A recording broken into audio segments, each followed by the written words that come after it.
My name is Joel Forbes, and this speech is for Fundamentals of Speech online at Labette Community College.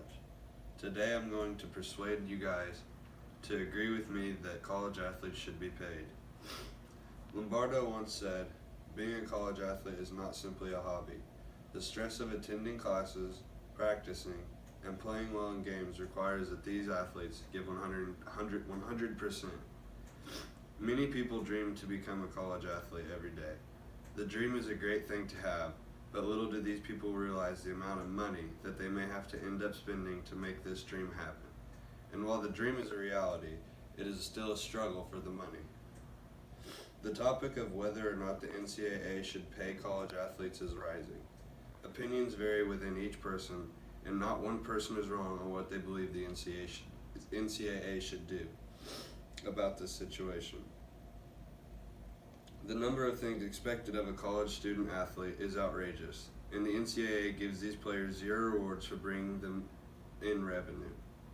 The recent explosion of revenues flowing to the NCAA, member institutions, and the relative pittance going into the primary input the players for those participating in bowl games and the annual March Madness men's basketball tournament have created growing unease over the distribution of largesse, said Sanderson. College athletes should be paid to play sports because they don't have time to get a job, have other living expenses, and bring the school money with their talents. Many would argue that college athletes are there for school and they receive scholarships, so they shouldn't be treated any different than other college students. These people are even worried the NCAA will be paying too many people to play sports when they won't even be good enough to play pro sports. Berger said, "Many college basketball players have unrealistic expectations of playing professional ball." Yonka also said, "Paying student athletes erodes that association.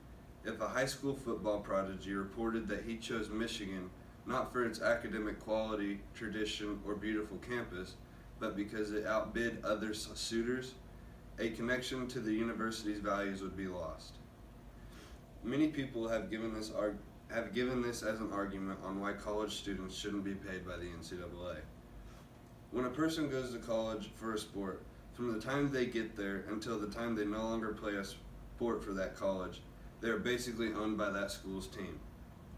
There are many extracurricular things done that are mandatory with the team. The players are even expected to be present in off-season activities such as weights and conditioning. With these expectations, athletes are also expected to be full-time students in the classroom. All of this adds up, but these athletes still need to be able to survive and buy necessities. The NCAA does not allow colleges to pay their student athletes, nor do they allow players to make money off of their name. The players would make money off their name by selling shirts with their name on it or getting money for autographs. This type of schedule would make it basically impossible for these people to obtain any type of job. This is a good reason why the NCAA should pay their athletes. Also, if the players are not allowed to make money off gifts or their names, then this results in them not having sources of money other than their families, their families could be living in poverty. Ross said, "Embedded in this idea is the conviction that the inequity of withholding money from players is the primary structural problem of the collegiate sporting landscape.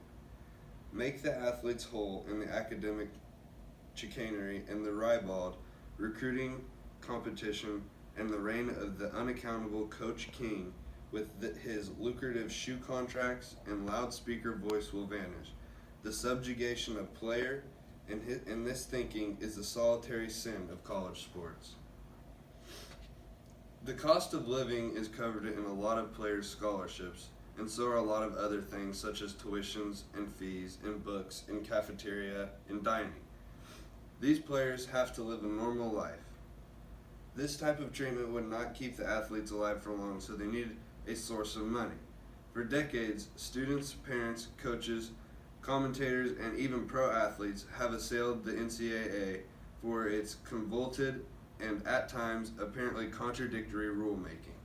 From penalizing players who sell their own autographs to temporarily barring a Marine Corps veteran from playing football last year for having joined a military-only recreational league while he was in the service.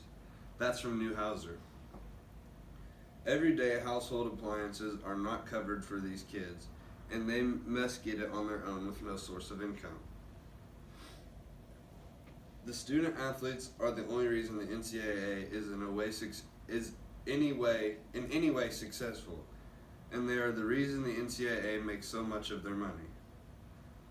Huang said, "The authors argue that payment caps set by the NCAA are holding down benefits that otherwise would go to top-performing athletes, many of them African American from low-income families, while top coaches and athletic department personnel receive disproportionately high salaries.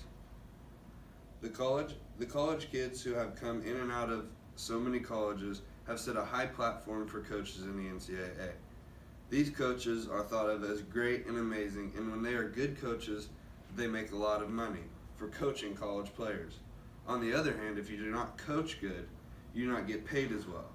Even after these players have helped these coaches and brought in so much revenue, they still do not get a dime of it.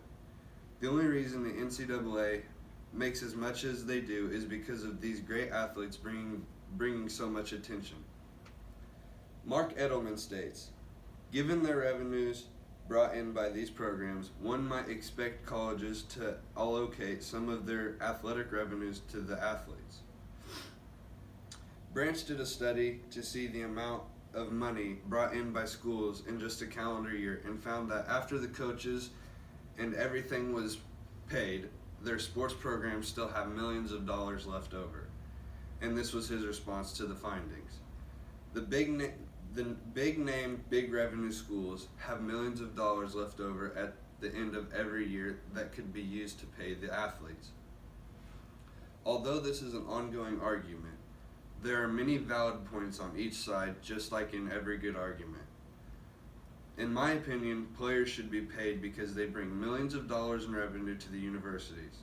Non-athletes can earn money from their talents. An artist can sell a painting. An English major could write a book and profit from their revenue.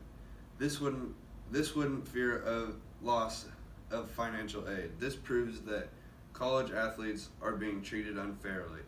College athletes should be paid to play sports because they don't have time to get a job, have other living expenses, and bring the school money with their talents.